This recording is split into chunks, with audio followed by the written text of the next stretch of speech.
Jawabina. Woman, 1 million naira is a very big money. 1 million. If I win 1 million, no, yeah, boy. The next thing, una ye then go our way. Egwore, then you go. You were a better pa. Woman, no, woman, shit, who for me, or to make a bilanti the bar. Just wait for me. Mongo iguana. Huh? Stone. Why are you in a one? I can't hear it. Huh? La vie we are to it. It's a water better and where Papa. We are telling you. Lare, do me. I got your man, okay.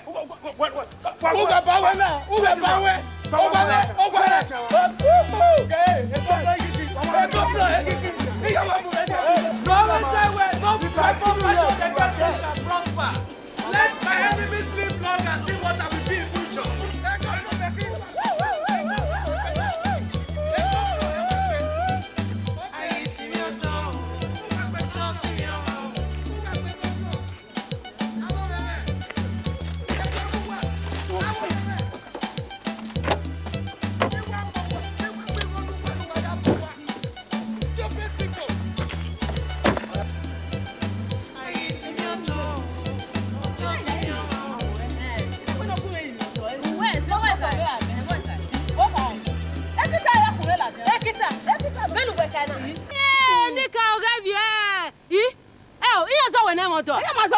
Hell, you level, I didn't know Queen Quan here. You don't know hater. We are here, but I may want to happen on me. You want to happen, I am a woman. Or 7 original. Yaguman, as I say, or 7. Well, we don't want to cover any young video. Is it to what I here?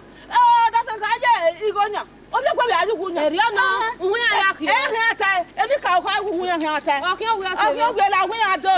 Ah, any cow. Oh, welcome in the Avason. Welcome in the Avason. Muda, all the rest of the army. Oh, send my voice to me. Oh, welcome in the Avason. Welcome in the Avason. And you have such a Otana queer. Oh, any queer. Here are you, your Avason. Yeah, your Avason. They don't have. They not this okay, nothing. Eh? Gay, you have one of the Kure. So can you buy a Kure? Okay, no matter, be only a mule. Gay, what can no matter? You make be. Yeah, only market can you not go in your Come back again. Oh, who got it by the look again? You know where? I can wish you not for the gas good. Well, I look again. Estimate doing on your family. Money may be up here, whatever. Money may be up 8 girls on the one phone. So many can hear how I make when I'm a door. I better than the Suloni even here. Nonsense. It isn't you are. If I'm with you, my don't understand at all. You don't understand the baby Suluna. Eh? On that promise to make to a man now. You might understand it, no Suluna. Now make me understand. They promise my grandmother. You might got tired. Who come, mammy? Who come and get the 800 euro? That is 120,000 naira. Why we settle about Tony Kevin? Up to now, when you had a mammy improvement whatsoever. Ah, like you might understand. Be making you to in no way. In a woman when we are go away. What he told you, we both mother boy. Every man to not talk who are back again. All men of West Fana or Webbe. Was a man, my mother anyhow, Emma Good. And the Imam him away, the Yaku told by a path. Or very far. Monia, where I would have met a minute, we're gonna be matress with Tony. Mamma mia! So you can go back to ever do.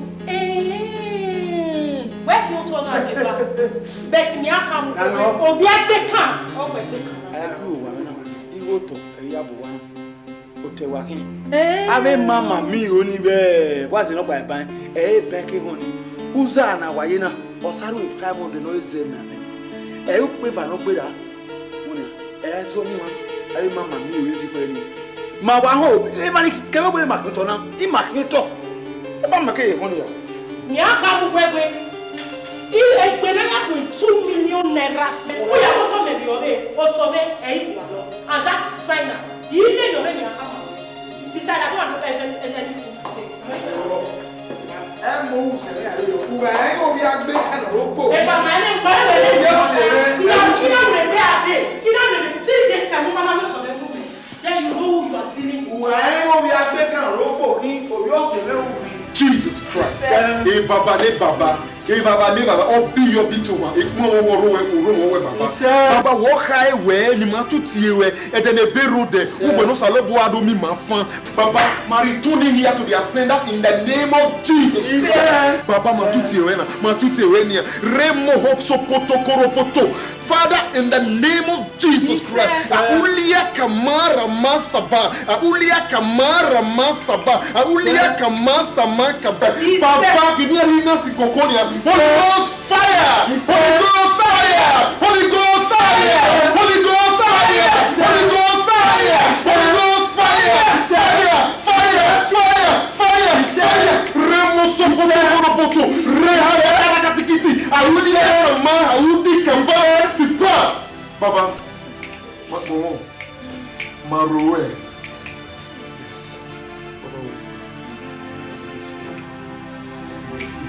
Oh, just begin to thank God. Baba, where is he? Where is he? Who your way, Baba? Where is he? Thank you, Jesus. In Jesus' mighty name we pray. He said.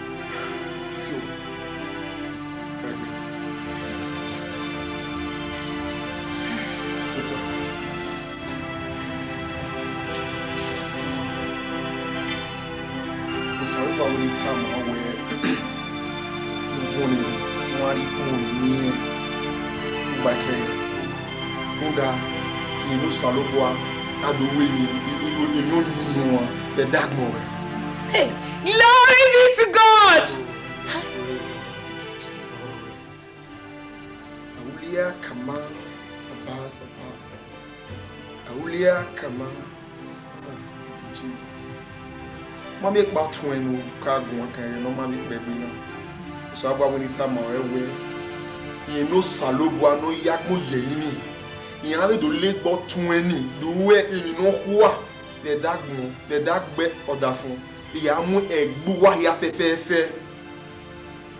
Bano we wa voniru we ari mo no Salobwa kunde umame ogo Salobwa the dark be man ya the dark mo we even the leg away here. Aulia Kama. So we no dey mo ni. Irima mi ese. If what says Pastor. Mami o teme na isoke. Ge ime go eye kankanka. Akedo mi ije na do la ekpima. Erima ugwe na tana erima na beto ogujo. Erima me gune ije ma ye egwe. Ije na popo ije me opopo esa opopo la witi. Ije ewe no ko di ma be yo ma be so bo. Eni hiare property ya de ra be se ayagbon ko to na ga me o ko gian o opo ina tuta nya ya o na kire no kire no zaga wana zaga wa pastor ge mata no e stock ya ro gu make de lati e mata gwata ma wo wa gire we so to we are we magune ro na o so about our your ways are not my ways oni eno Salobwa. Even we really like you know Salobwa rela you ain't mama no me dama be da do ma here bi ma egu neru na ne e no bi ma do kugun ne gian e no e ma gu neru na le ba me se ba won bi won to no we gun kan ni o ma mi e yan di wa mu tere na wa mu kin akin no na I sudu buyan awa awosa etiosa awa mu kin onu gba na fun ni hu wegele de mu enu Salobwa ugolodo mu ya yusabo inu eke obo we ko okuhu na egian pastor ore mo ton wetani me ma ko to yin lo pa so pa de pe ran da fi me egbe ara sama boy ke we ni amoto agian osanya de osanya no mase mẹ́ta ẹ̀ náà ẹ̀yìn náà wà ó ẹ̀yìn náà lè wọ́n máa gbéra ìhùn ṣàgìrì àríbọ̀ gbéra iphone nírun ṣayọ̀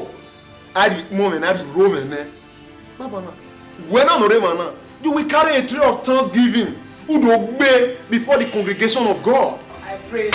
You know, in the presence of the congregation. Why do we mọ́mẹ́ ètò ìsọ̀lógbó ẹ̀yọ́ kẹrin ayé. Pastor.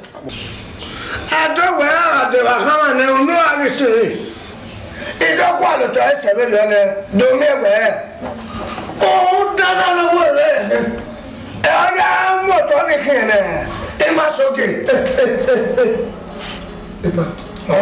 Point of correction. I am JC Jungle. Ogino Bomade Wupon. I am not having a guessing jungle. Hanging a dog, I never know you have to cut at the Abelamo. And I wear Zavio now to your 20 years. No, I'm more papa. Awa. And where are your son? What to tell me? Awa. Stop it. If you don't want to get go where? My friend, who are you? Where are you working in Bear? What business do I have with you? My friend, I am JC Jungle. I don't care to know. Ogino Bomade Wupon. You are too small in our Hambawi business. If you don't take time, I will swallow you. Who will get there? Hey, man. The man who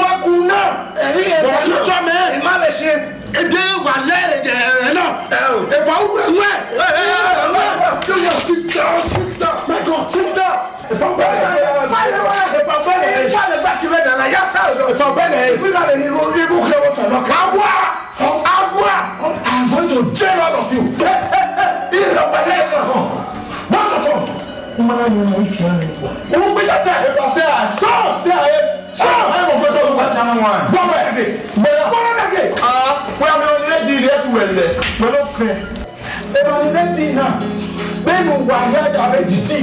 I will make sure I lock all of you. Somebody know.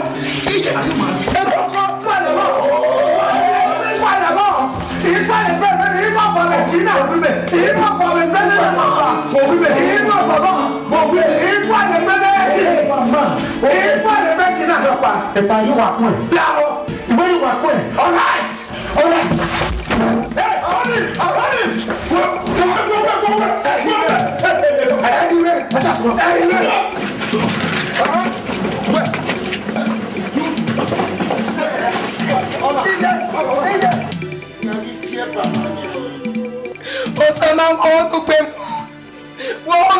Sama. You want to say what I say? Sama. My dear, you don't know what you are saying. Who? So am I your turn, Sama? Who am I your turn? When you have your phone ever to move your brother, do why you want to answer it.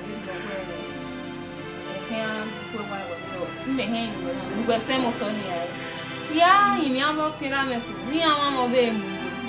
If you want to list of how we're so make a care. Let them know what can I be. I don't know what you people are talking about. Eh? Otoni, you're for Nigbeneya. Yeah, there. No. Look, Niwaki, why?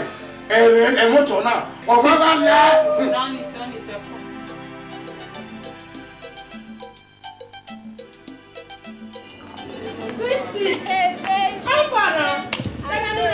I say we can go near Temota. Oh, how far? When I lodge here, Europe, when I do a lodge, because here is very cool place. How far? Sweet. You're always sweet. Thank you. How far? I do. Call. Oh, where will go for this? Mammy, Tama was in my above. Oh, we are knocking Tony. Or see my say. Did Mamma say 10 cents knocking Tony? My sister, Mammy, Tama was in her above. Mamma mia. This is unbelievable. Yahweh. Hey, yeah, what we are me big. Oh, I am moving. Oh, maybe I am going to go. Yeah. What's no more when I'm motor way? One more boy, what's no more almost on the way? I said, sweet. Yeah, I'm your same. Room number 6, the room number 1. Room 5. Yeah. Number. I agree with us on that. Okay, mommy, take care. Bye.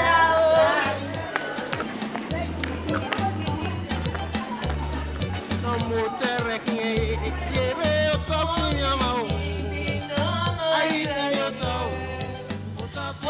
Bini, Bina, Nataga, in just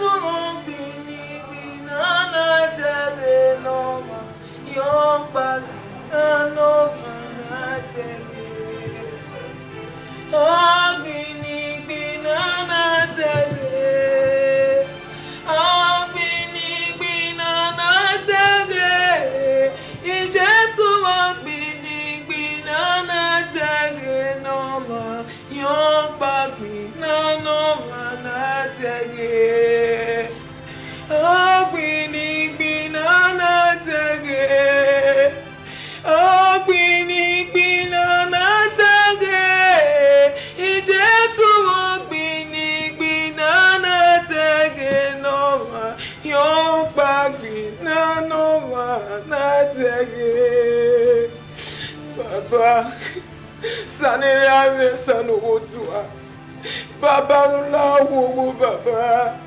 Imwe ya jobo baba. Tere no sunu we ma baba. Eva wate ya negi ama baba we gbo we ma ke gbe ba ya iru wa ni baba. Je ya ti wa ni Jesu. Baba je ya ti wa ni Jesu. Opa ko je ya ti wa ni Jesu. O sane ra nula wo. O to du ki ko ni man me ate baba. Uma bege ki ma bo mi ma e baba. Ona o we baba. E no ma ni na ri tutani ana baba. Iwa du se esa ye egbe. Baba se esa ye egbe. Se esa ye egbe. Se esa ye egbe. Se esa ye egbe. Se esa ye egbe. Salo wala wo baba. Baba. Baba. I Jesu me. Awasene boka Baba rieti weyama Nagbo yajachi Uwe kwimera o Baba Osanera me Enika wa osame wa yo dafe wa yo bi ogwe wa mario e ti no dafe no ya tenya bi ogwe nana mi egwe jesi jongo ona do mu me mieme oto no do gu se ame kekere mo wala wa ya ye awon ki oku ne ri modo lu wa yi bi e ki ne ri mera o ba lo ya se yo me gbe wa je gbe ra bo ibaniyan wa ya si Ọlọ́run wa jo gwa ni eyi do imi wa o gbe ya ba lo me nu wa so ba lo yin agbe eyi do imi wa nu wa si okoyo wa ni no wa ni ga tun no ba lo raro wala gbogbo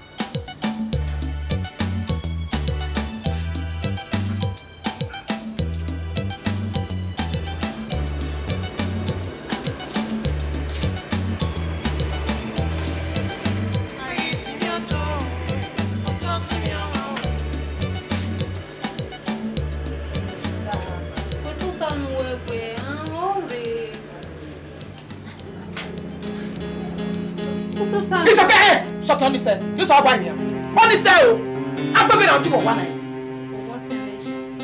Yeah, it's okay. You going to come away. Any other man, what I found. I can't do I say, hello. I take what's happening? Pastor, Imam, you're that phone. What will you do? Yeah, no, they are discharged the hospital. Anyway, here I'm a lawyer. Gonna wear my like the what? Don't fear any one about my ear. No, they are taking. Only way, where? That's all right.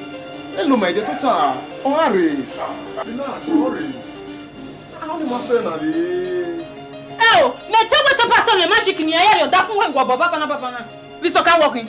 You go walking. Get when come away. Do what is no so balogo o wa na. Eh mama we ya. Eh ya ti o na be Jesus. O ta fun e ko no. Hey, excuse me. What's happening here? Pastor, tell me no. I know that. You only won't go soon now. Bude area ne ina wono to ta ne ipokwe gbe goda fun are ofo no tie ma semba ne me kata mu kwesi go ore nu e pastor do sana Ikaka where I told the Benin no ya to go on. Then you was say my you dey don otun boy. Pastor la e gbe ban le un tebe ni jani ni de nani emi no ya le re un de no teme na be no egbe o ni biera me ya ni awa dolo ye mi ma unda e ga no pe ije me be teme so ya na we mi no ma keke da o ja mere Only why you wear. o ja mere To God be the glory. Go sawesi. Is you one? Did you hear it? Yeah, pastor. Pastor la we ya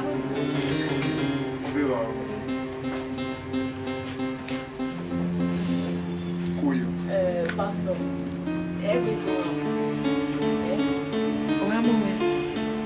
mewe osano gumero bona yade. Oye gumero he setise. Eri oyi. Enwuno sabo e wa miera.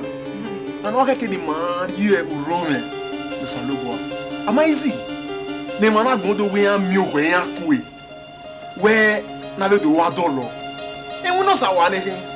Ebe no wa be ta serio we di ma mi ahi emu ho ni we an mi egbe mu egbe ni ya mi o yan ikwe be do mi sai.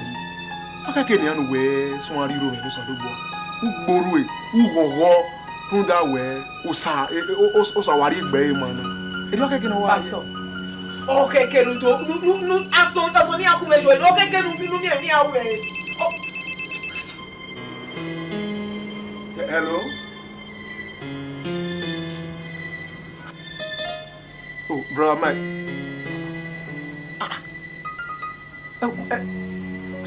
Okay. We are here. Is on mama. Okay. Ide mawade. Okay. Brother Mike wa call. We are rush order from the hospital that Jesus. No, I will wait.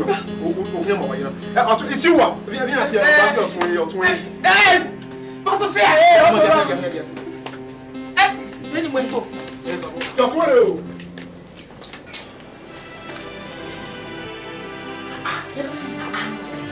Hey! Ìwé agbẹ̀wọ̀n. Ní agbẹ̀wọ̀n. Jésì jọba dúpọ̀ lọ́nà. Jésì jọba gbẹ̀wọ̀n. Jésì jọba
Ziba or Jesse Jongo Ogino Bona Genu. You know what way water?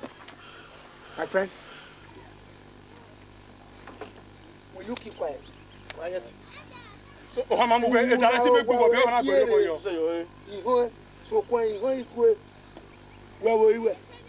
DPO. Madam, go here. Go here, imagine you are now. You got the name of pay you account in me. What madam? Ama we go nene even na we win na we you ga gwa e setting win na gwa e ko kamia na transfer we right na mama be jo agba na ma mu gwa ye ba madam I'm under pressure. I superior officers in here commission Don't sir. Don't go, Baba. I not going sorry. No, go here. Go here. I am very, very disappointed in my fortune. I mean, even me, I you account for what we mean. True, no way, but you mean. Just yesterday here, that's some other person attacked me. On your way? Yes. The town now? Yes. Of course, my boys are taking care of that. But sir, more for I think my voice. No, let's forget about that now. The case for that Akate. Thomas. Yes. Thomas. Yes. You get back. More for the IPU in charge. With every document, no can boy any Thomas. I give you. Good. Again. Very good. No, I give you. Good.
Mr. Osama.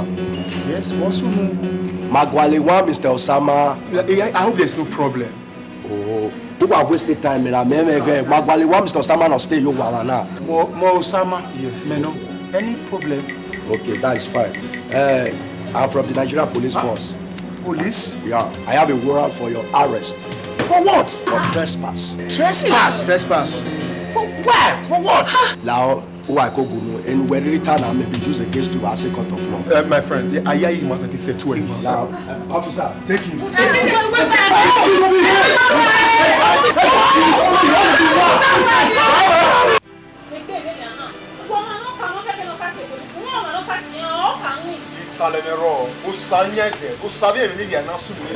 Okay, as for me, me want me atuti. O salobua no yagbo yeyini. E me atuti. Only eri me wa mi ese. That is the truth of the matter. Get your fede. Oh, so just me you get. I like your bambi head. Oh, let me now. Pastor, me heti muti amana ni mawazi egbe na orugbe ba. Mi are bunya mi gbe ni me ya ha mi adi ya mi ni ya oni ya re mana ire. So, I will see you.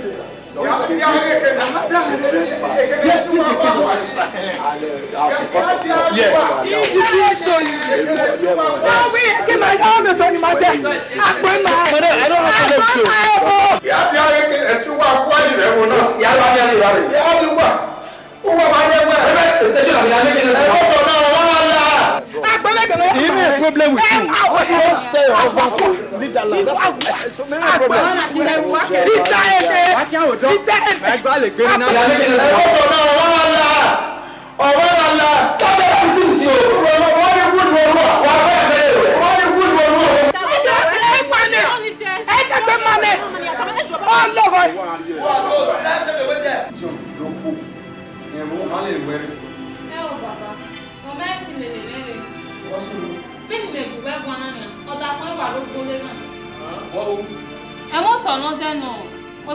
Me wo be sun abo wa jina wa be wa lije kere o wi yin odo agun asimi e me ke pa bana kiyen ke pasien ya gwalebe ni awe ni ana ri ela din abe ba Emuto Ojema Emuto Egene na aragun lo won to gba ran gbari ai me ru de won to ai gbina yina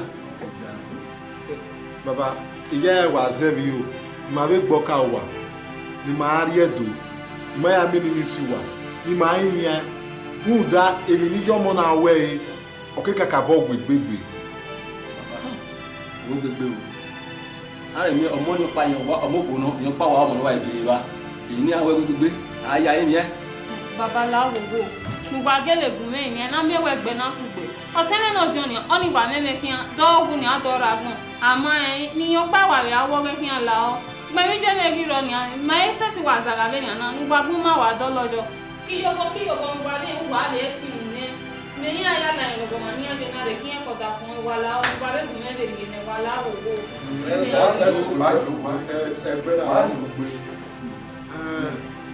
Marajo bon mari ni a.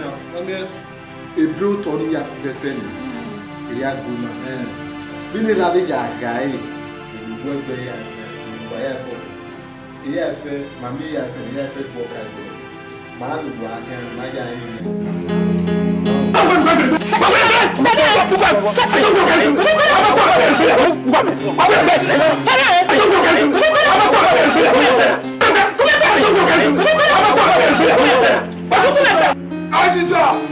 Asisa, what's in the way? As a young Catalan man or Genano, you cannot get a great man of the Colare, in Uguagua. I can't know money if I come on in Uguapatama when not all of Calaco.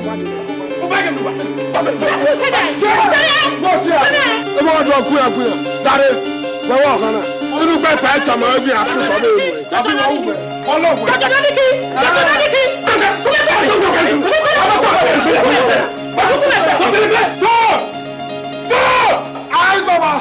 Joyce! I can't get numbers away. I'll catch no man or General and Buena. Eh! That away. You make a come away. Yamot away. What man you say? Who man you say? But you only get no man to turn a motor there. But you only get no man to turn a filter there. A pa, you want revenge. Woman, a motor man make back. He may read over your water. You want to be there. Yes! Yes! Yes!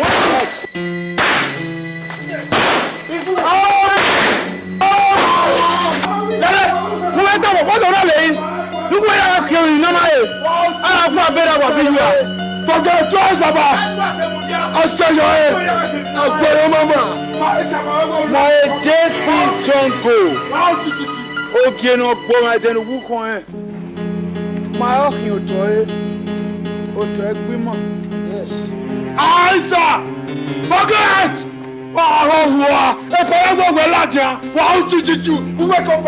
Stop! Eyes, Baba! You know, got away. Okay, you don't give away that, sir. I don't like it. Yes, sir. Open there. Well, you take it to me. I'm not really clear now. Why do you work here? If I like to work for our idiot! Answer! Forget that happen. Nonsense! Yeah, no one where the GRA. I don't know what he been at him. Go back to Oto-Ere. Oh, then that's what I did.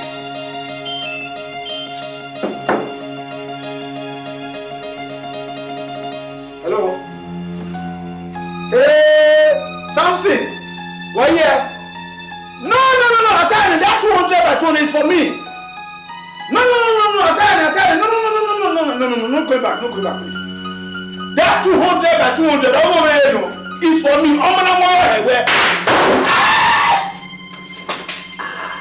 What's me? Nene! Emma! What's it?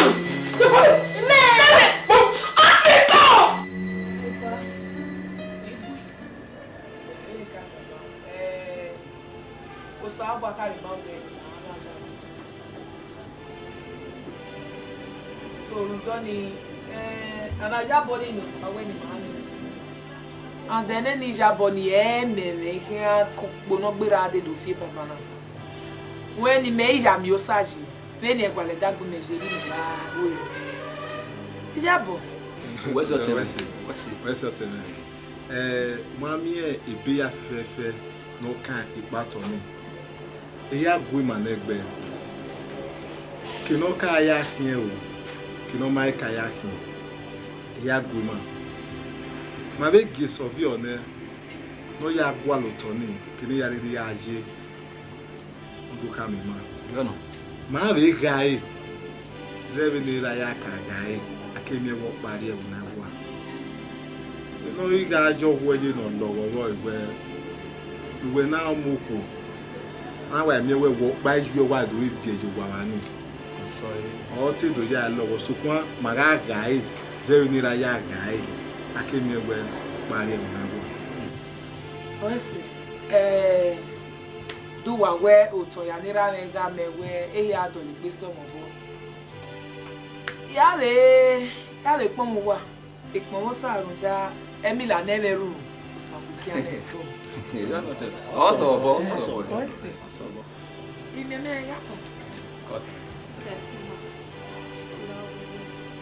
Lao, wale koto mwe kowe, nyaja bima. Neto bome, eteme nikbia, kate jelu. Iye wa si obalo na ya no ya we lagbera wa wuko no kuna ati. La wugo. Are mi lo wu nenia. Oye ni da ya bo we la wu. Iju ewu. We ma ho. Owu. Eye moto wa gbe fi gbo ga me. Eni kire o ku kire ma ho teme. O sa do so fure yo. Ija bo, ija biju e. Soro ere eri ni ya bo mo. Mo ni se pagbe. God.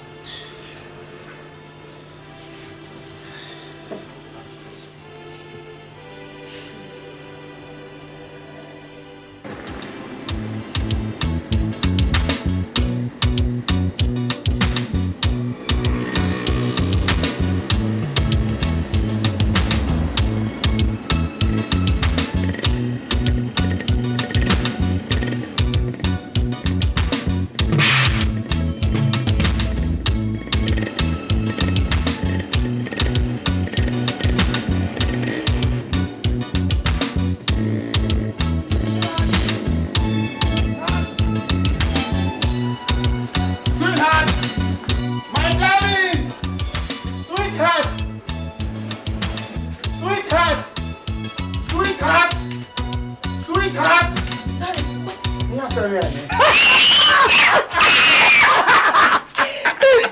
can't believe this. Oh. How much? A big woman.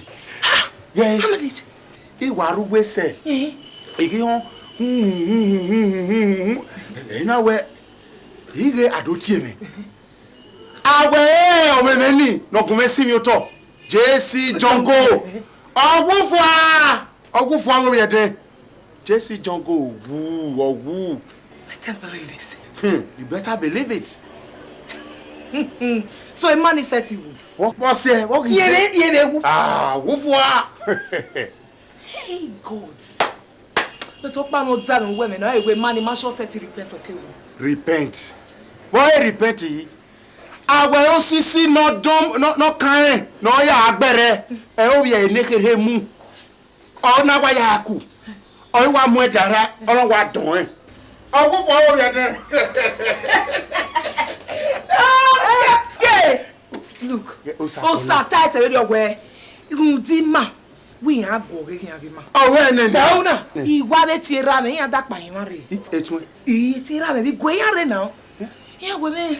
Ela wo Tony ya ne rame ga somo Niger isoke ni isoke total nya ona ke ne ya when ela wo ya de gbe vie ya me ya somo ya mi Benin toga benu tana the Lord is good all the time evion you know ne iwo saga we me evion you know ne o saga we me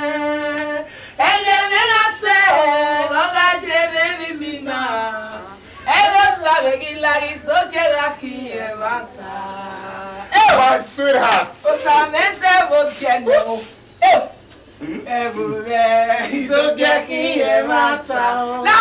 Ya se itenika budo. Okay, ipa igbinagbon. So the government already mu poyo mana. So di ana go ma be yi no. Bona bo. Yen wa no adan yen na do agiagia. Bona bebo na bona. Iwe ya o ke ma no. But this is my land. Onyana. Oto-Ere na kina, oto ni rio yaba, na kin. Oh, brother, oto na gba gunaba. No. Oto na JC Jongo kun me si mi. E no nya enia. Oto ni megwa megwide, o megwa kleme. Wa ni je mo kwa ki ne. Oria. Ke. Oh, go. Oria. O me ke be do yi ke. Ana. Oria. Brother Stephen. Obi yẹn no bi jẹ bájú igọ ọ̀rẹ́rẹ́ gangan bájú igọ. Parojira. Ọ̀nà òbíra mi náà dùn. Òkè ọ̀nà. Ọ̀yá mi náà dùn náà yín. Bẹ́ẹ̀. Wọ́n tó kúrò sí mọ́tò ọ̀gbọ́n mi jà fún mi. Okay, wọ́n tó gbé mi ẹ̀wọ̀ tọ́lẹ̀. Wait for me, wọ́n mú jẹ́. Wàmúdíá. Wàmúdíá kẹ́rẹ́. Mẹ́. Wọ́n kú bẹ́ẹ̀ sí wọ́tọ̀. Yes. Okay.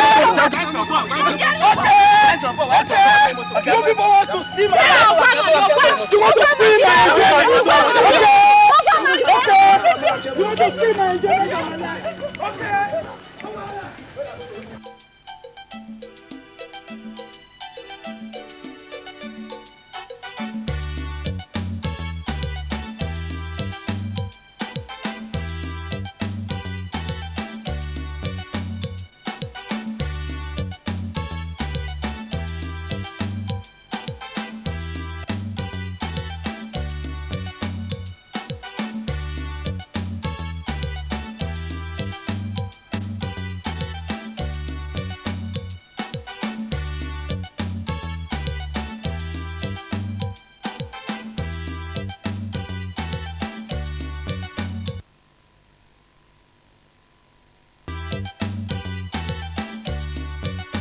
Simi Oto-Ere o, yere Oto simi ama o. Aye simi Oto o, Oto simi ama o.